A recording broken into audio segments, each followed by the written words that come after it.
¿Para qué? Para que lo veamos todos, no me es posible. ¿Ok?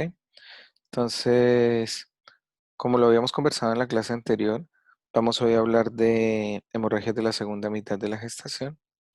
Eh, Básicamente está definida como un sangrado genital, el cual se produce en cualquier momento de la gestación desde la semana 20 en adelante. ¿Ok? Es súper importante que tengamos la definición clara de lo que es una metrorragia y una genitorragia, porque ustedes saben que es una de las principales causas de consulta de nuestras pacientes. Y la primera pregunta que debe ir de la mano con el tema del sangrado genital en el embarazo es saber si es una metrorragia o es una genitorragia. Y eso se le debe preguntar dirigidamente a la paciente diciéndole si ha tenido o tuvo relaciones sexuales o coito en las últimas 12 a 24 horas. Eso nos determinaría que la paciente no tiene una metrorragia, sino una genitorragia. En cambio, si la paciente niega la presencia de algún tipo de trauma a nivel genital, pues podemos empezar a pensar en una perdón, en una metrorragia. Epidemiológicamente, esta patología ocurre entre el 2 al 5% de los embarazos y ocupa el tercer lugar en las causas de muerte.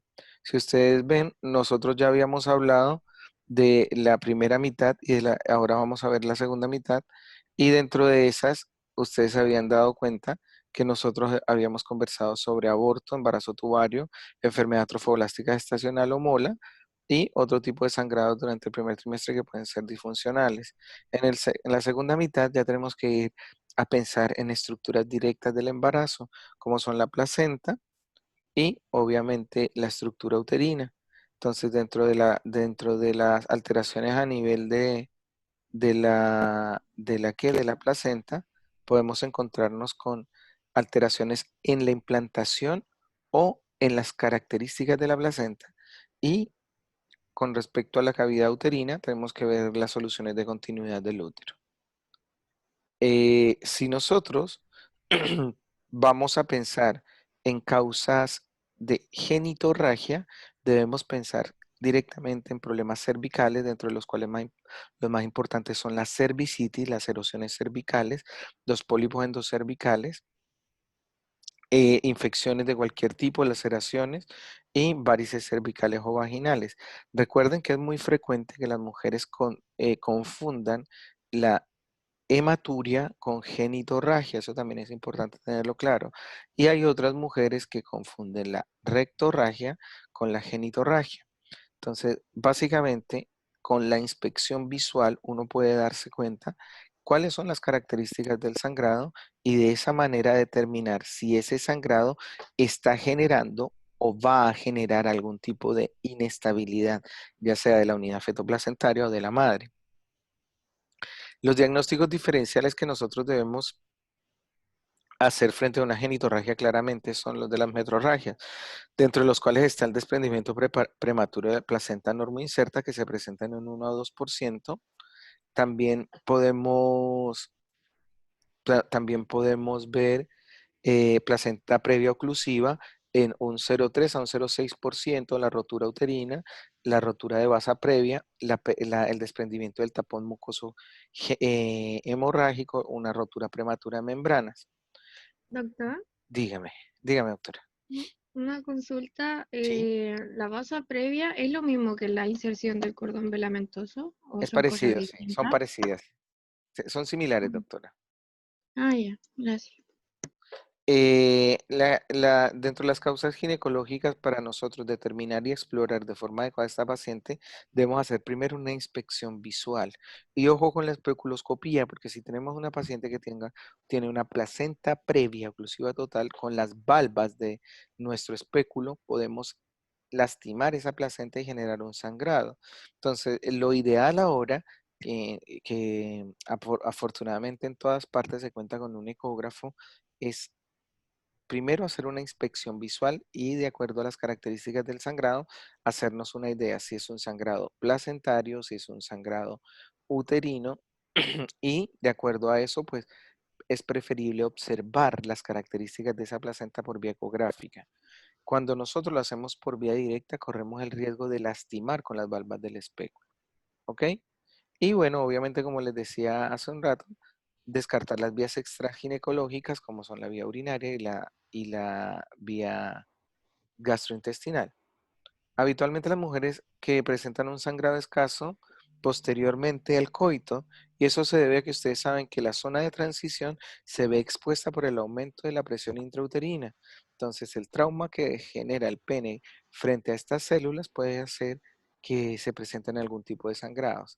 Además, ustedes también saben que en el embarazo cambia el pH de la vagina, lo que de una u otra manera nos va a producir un cambio directo y ciertos niveles de inflamación a nivel de las células cervicales que pueden también generar unas leucorreas cafés u oscuras.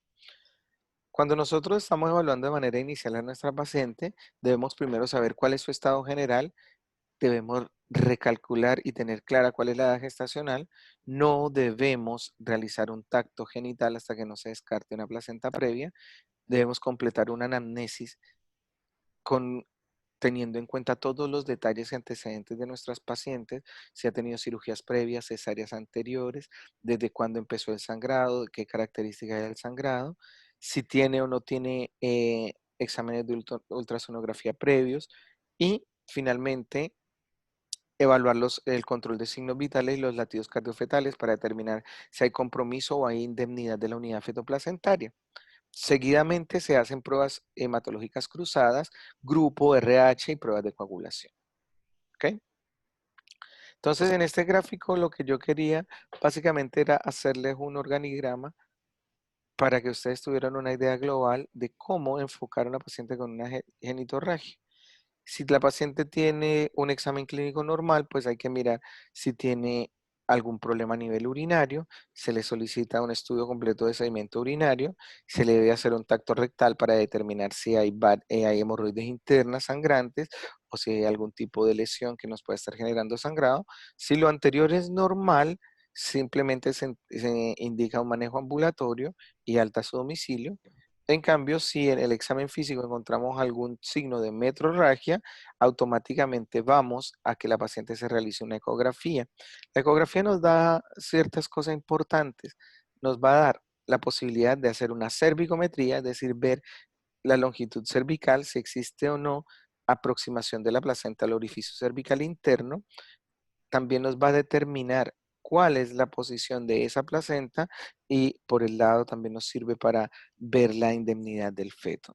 Si la paciente tiene una placenta previa oclusiva total sangrante o nosotros desde el punto de vista clínico, y ojo con esta diferenciación, notamos que la paciente puede estar siendo víctima de un desprendimiento previo de placenta normoinserta, esa paciente debe quedar hospitalizada, debemos estabilizarla hemodinámicamente y determinar, según la edad gestacional, la interrupción del embarazo, si las condiciones actuales lo ameritan. ¿Ok? Si, si nosotros ya tenemos claro que no es una genitorragia y que descartamos la posibilidad de que nuestra paciente tenga sangrado por vía externa, entonces tenemos que directamente ya pensar en las causas de metrorragia de la segunda mitad del embarazo, dentro de las cuales tenemos como principal la placenta previa.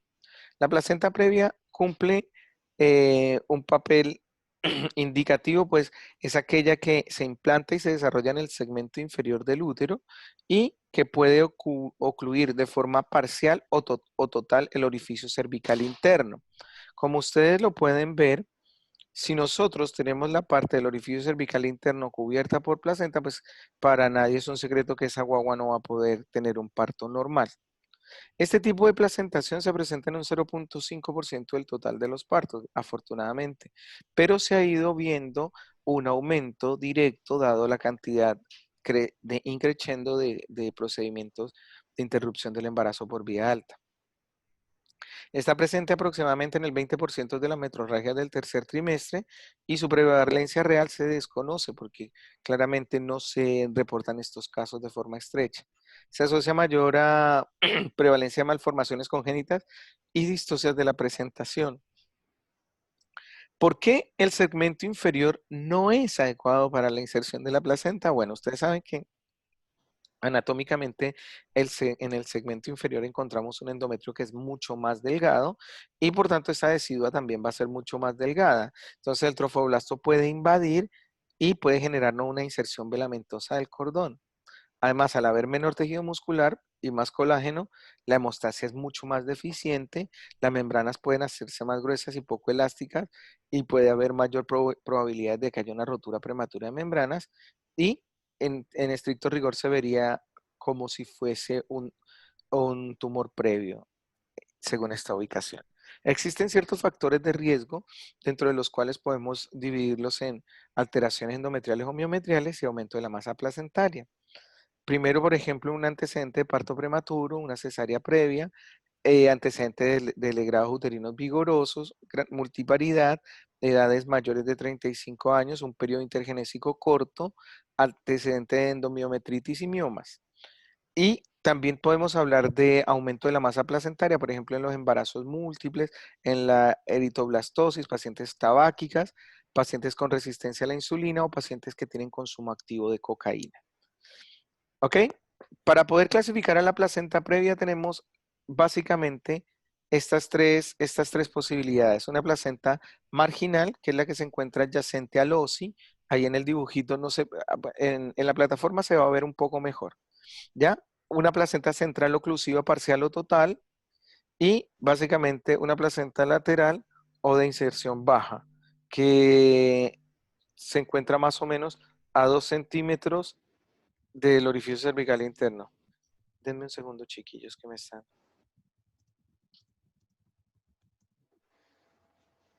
Denme un segundo. Bueno, muy bien.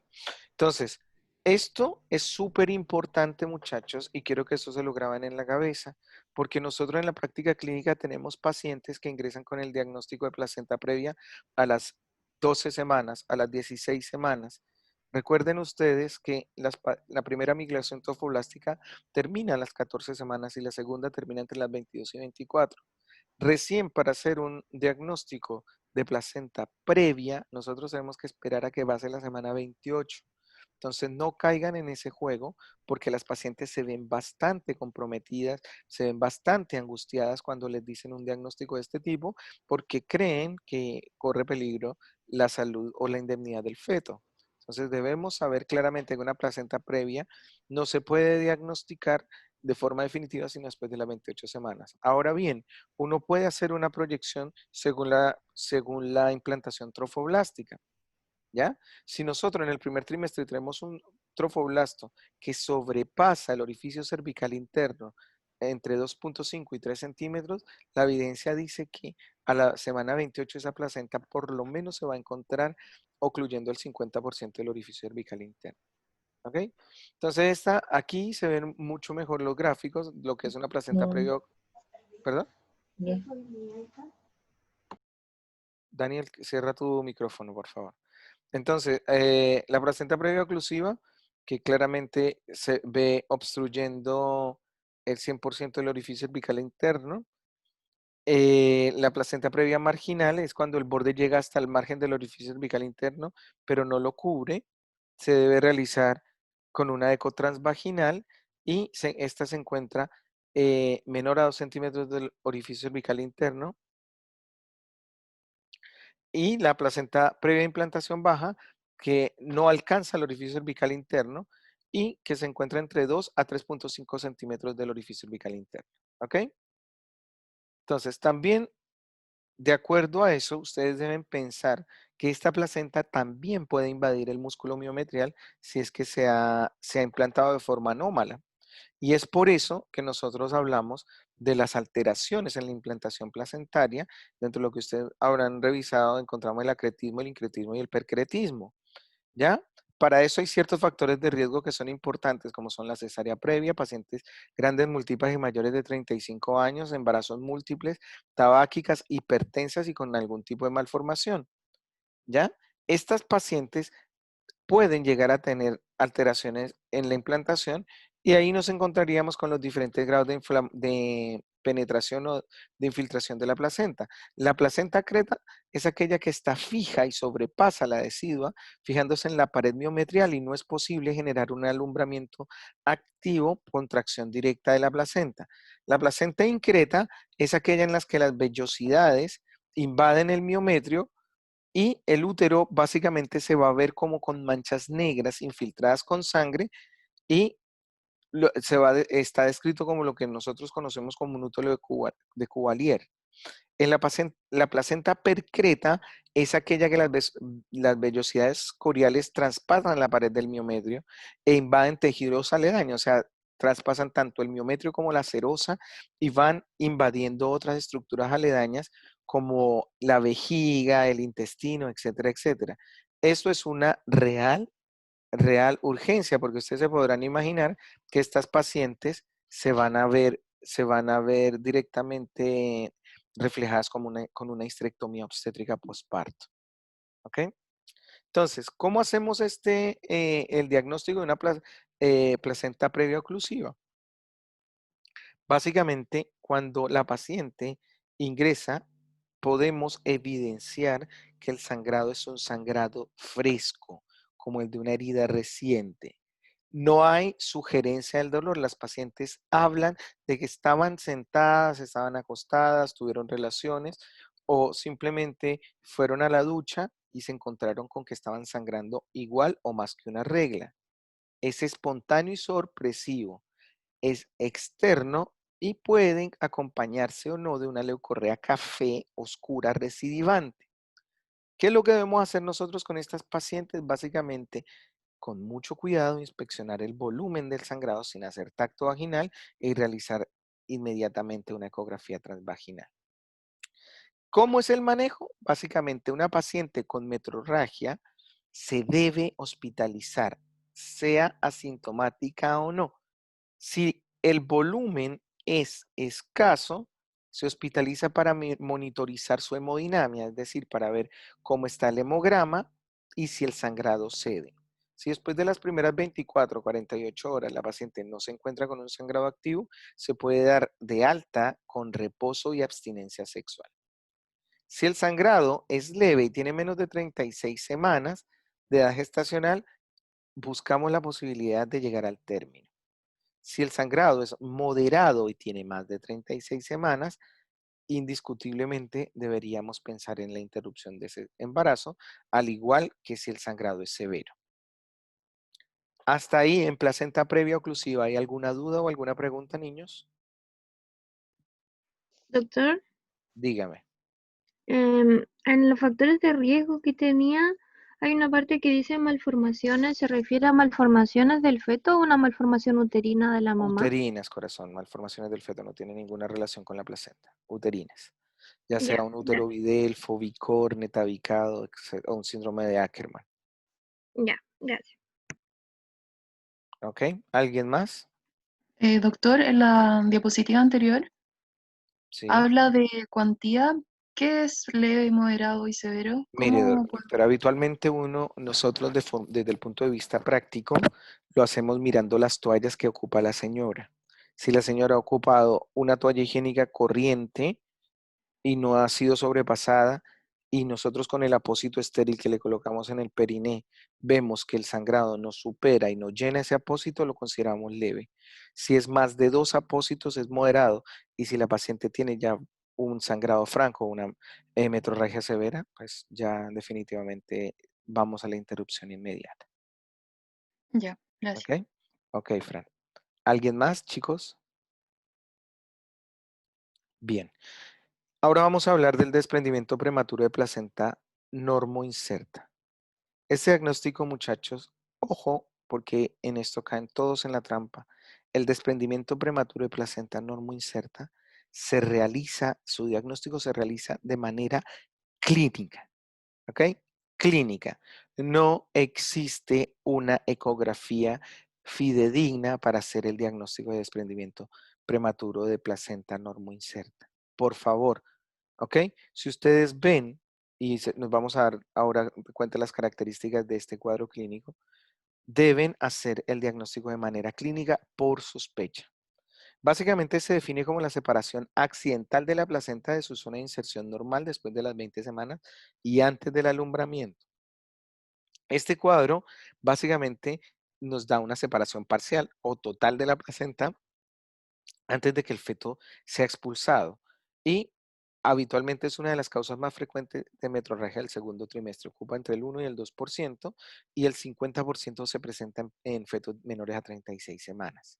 Como factores de riesgo, básicamente un antecedente de desprendimiento de prematuro de placenta normoinserta nos da un 15% de posibilidades de que en el próximo futuro embarazo se vuelva a presentar. Síndrome hipertensivo del embarazo o preeclampsia, pacientes hipertensas o mayores a 45 años, grandes multíparas, pacientes con sobredistensión uterina, llámese por macrosomía fetal o polidroamnios, malformaciones uterinas y pacientes con alcoholismo o tabaquismo activo. ¿Ok? Entonces ustedes se van a dar cuenta básicamente que esta patología, si bien es cierto, no es tan común, se presenta en el 1% de los casos. Y no obstante, por eso le coloqué este factor de riesgo en primera línea, el síndrome hipertensivo del embarazo, pues claramente ustedes se dan cuenta que el desprendimiento prematuro de placenta normoinserta como antecedente previo realmente está relacionado y cuando veamos síndrome hipertensivo del embarazo ustedes se van a dar cuenta que tiene mucho que ver con, con factores antiangiogénicos y protrombóticos. Entonces, estas pacientes que tienen síndrome hipertensivo del embarazo tienen alteración en la migración trofoblástica y en la invasión de ese trofoblasto a nivel de las arterias, lo que genera una adherencia deficiente de estas vellosidades primarias y secundarias y posteriormente va a generar mayor probabilidad de que esa placenta se nos despegue. Algún tipo de trauma abdominal grave severo, pacientes con desaceleraciones o con accidentes, roturas prematuras de membrana, miomas uterinos o el consumo activo de algunos tipos de estupefacientes o tabaco nos dan mayores riesgos de presentarla. Cuando la placenta se desprende, se forma un hematoma retroplacentario que progresa debido a que el útero se encuentra ocupado y además estimula la contracción uterina y nos dificulta el retorno venoso. Uno lo sabe porque cuando uno extrae esa placenta, bueno, aquí en la foto tan chiquitita no se ve, pero si ustedes lo miraran en el centro, esta placenta se nota con una serie de hematomas oscuros. Entonces, cuando uno hace el alumbramiento de la placenta, se ve una placenta negra y eso le hace sospechar que tuvo o tiene un desprendimiento. ¿Cómo hacemos el diagnóstico? Básicamente la madre consulta por dolor abdominal, a diferencia de las pacientes con placenta previa oclusiva, que básicamente consultan por el sangrado. Estas pacientes que ingresan con un dolor intenso, incluso ese útero se torna como leñoso. Haga de cuenta que ustedes van a tocar la mesa del comedor de su casa. Así se siente la guatita de la paciente. El útero se siente irritable y cuando ustedes van a realizar un monitoreo fetal, pueden ver que el útero se encuentra contracturado, con una contractura sostenida. Si se logra ver el sangrado por vía genital, porque muchas veces no hay sangrado abundante, sino escaso, se va a ver una sangre oscura. En la literatura se define como sangre de coloración en vino o porto. Yo nunca he tomado vino porto, pero me imagino, si ustedes se imaginan el color de un vino, es así, una sangre negruzca. No tiene coágulos y se inicia de manera súbita. Entonces, eso lo hace a uno sospechar la presencia de un desprendimiento prematuro de placenta. ¿Ok? La cuantía puede ser variable, como se los decía hace un ratito, pero lo que nos marca a pensar en la interrupción urgente de este embarazo es el compromiso hemodinámico que va a tener no solo la madre, sino el feto, porque con ese problema de infiltración del sangrado placentario, nosotros en un 10% de las veces vamos a vernos enfrentados a una coagulación intravascular diseminada. Entonces, si ustedes sospechan de un desprendimiento prematuro de placenta, tienen que actuar rápidamente. Rápida y concienzudamente, porque esa paciente puede terminar con un útero Cuvalier y posteriormente hacer una coagulación intravascular diseminada y ahí sí nos metemos en graves problemas. Entonces, ¿qué es lo primero que vemos nosotros? Básicamente el dolor intenso de la madre, el compromiso hemodinámico y la contractura uterina. El útero se torna leñoso. No está directa y estrechamente relacionada esto con el sangrado externo de la paciente. ¿Ok? ¿Hay alteraciones en el trazado del registro basal no estresante en el feto? Claro, hay una disminución de la variabilidad de la frecuencia cardíaca fetal y también hay una alteración a nivel de los latidos cardiofetales, incluso presentando desaceleraciones complejas. Si nosotros no reaccionamos a este monitoreo, probablemente vamos a vernos enfrentados a la muerte del feto inútero. Posteriormente a esto, nosotros debemos actuar y buscar la manera de que ese útero se relaje para evitar que ese hematoma retroplacentario se siga propagando, porque si se sigue propagando, pues va a terminar de desprendernos la placenta y ahí vamos a tener problemas. ¿Cómo se clasifica de manera clínica? Que es muy parecido a lo que me preguntaba la Fran hace un ratito. Primero, la metrorragia, el desprendimiento puede ser grado 1, 2 o 3. Básicamente 1 cuando la hemorragia es escasa o no se logra percibir, pero sí la paciente presenta compromiso, ya sea dolor o compromiso hemodinámico. Y estas, básicamente, uno las termina diagnosticando en el momento del alumbramiento, es decir, después del parto. Los desprendimientos grados 2, que es se ven, se ven caracterizados por una metrorragia anteparto. El feto se encuentra vivo, pero en estado fetal no satisfactorio en un 90% de los casos y aumenta directamente la hipoxia perinatal y la mortalidad perinatal. Y ya el desprendimiento previo de placenta normoinserta grado 3 es cuando nosotros vemos que nos vemos encontrado una contractura uterina con feto muerto inútero y se pueden subdividir a su vez aquellas que hacen coagulación intravascular diseminada o las que no hacen coagulación intravascular diseminada. En el primer paso, el planteamiento del manejo, si ustedes sospechan de un desprendimiento prematuro de placenta, tienen que hospitalizar a la paciente de forma urgente. Si tienen la posibilidad de interrumpir el embarazo o ustedes se encuentran en capacidad para hacerlo, lo primero que deben hacer es evaluar la paciente desde el punto de vista clínico y ecográfico, saber si hay compromiso tanto materno como fetal, precisar el diagnóstico, empezar el tratamiento de la hipovolemia con el ABC, tratar el dolor y obviamente hemoclasificar la paciente y prever que vaya a ser una coagulación intravascular diseminada. Mientras más rápidamente tomen la decisión y hagan el diagnóstico de manera concienzuda, más mejora el pronóstico tanto del feto como de la madre. Si ustedes ven que la condición fetal está deteriorada, interrumpan el embarazo, independientemente de la edad gestacional, porque van a ayudar a la madre a no perder el útero. Probablemente se pierde ese feto, probablemente van a verse enfrentados a una cirugía difícil, pero lo más importante en ese momento es evitar que la paciente haga una coagulación intravascular o que pierda su útero. ¿Ok? Deben reanimar ese feto con una reanimación activa, ya sea con cristaloides o con 2 unidades de glóbulos rojos empaquetados. Idealmente manteniendo un hematocrito mayor a 30 y una diuresis mayor a 30 ml por minuto. Si el feto está vivo y el útero se relaja, básicamente podemos decir que hemos resuelto que ha disminuido el desprendimiento y podemos intentar realizar una inducción y ojo con esto, porque esto debe quedarles bien clarito.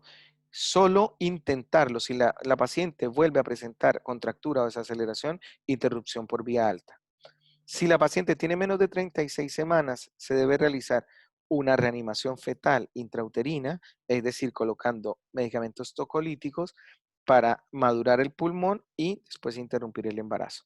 Si ya el compromiso hemodinámico es severo y tenemos sufrimiento fetal agudo, no podemos detenernos a inducir, ni a preparar, ni a madurar, no, simplemente vamos a tener que realizar una, una interrupción por vía alta de urgencia. ¿Ok? Entonces, básicamente, para que ustedes vean las diferencias, les hice este cuadrito en donde van a poder identificar cuándo la paciente presenta un desprendimiento prematuro de placenta normoinserta y cuándo presenta una placenta previa oclusiva. Entonces, ustedes ven que el color en desprendimiento es oscuro versus en la placenta previa que es rojo fresco. En el desprendimiento es muy frecuentemente asociado con síndrome hipertensivo del embarazo, en cambio en la placenta previa oclusiva no. Hay un compromiso hemodinámico frecuente en el desprendimiento, en la placenta previa no. frecuentemente se compromete el feto también y hay dolor hipogástrico persistente, lo contrario en la placenta previa oclusiva, y el tono uterino se encuentra aumentado o contracturado en el desprendimiento prematuro versus en la placenta previa oclusiva donde el útero se encuentra completamente relajado. Yo creo que más fácil no los puedo decir. En tercer lugar, tenemos lo que es la rotura uterina. Esto básicamente es una catástrofe obstétrica, muchachos, y básicamente se define como una solución de discontinuidad de la pared uterina variablemente en un embarazo mayor a 20 semanas. ¿Por qué mayor a 20 semanas? Porque es ahí donde se empieza a modificar el tamaño uterino, la distensión de las fibras uterinas, y es que se hace más predecible esta patología. Básicamente se presenta en el lugar de cirugías previas o en el mismo sitio de la cicatriz de cesárea anterior. Cuando las pacientes, por eso pacientes que hayan sido sometidas a miomectomías, a cirugías uterinas o a correcciones de tabique, etcétera, etcétera, deben tener la precaución de que pueden hacer una rotura uterina. Habitualmente puede ocurrir hacia el ligamento ancho o hacia la cavidad peritoneal y se puede presentar con mayor frecuencia cuando las pacientes están en trabajo de parto y tienen más de 8 centímetros de dilatación. Es por eso que nosotros, y yo sé que esto va a sonar chistoso, pero los ginecólogos tenemos prescrita la realización de la maniobra de Christeller, porque esa presión ejercida sobre el fondo uterino puede generarnos una rotura uterina y podemos generar problemas. Ustedes cuando pasen por la sala de parto se van a dar cuenta que muchos todavía son fanáticos de decirle a la señora, le voy a tomar el fondo del útero, no se preocupe que le voy a sujetar el útero. Pero la maniobra de Christelle, como les dije a ustedes muchachos, está completamente prescrita. ¿Ok? Entonces, si la rotura se realiza intraparto, va a haber un dolor intenso, se van a caer al piso los latidos cardiofetales, se va a presentar metrorragia y ustedes van a ver un abdomen de la madre de manera irregular. Niños, voy a cortar la transmisión y, y nos volvemos a conectar, ¿vale? Ya, doctor.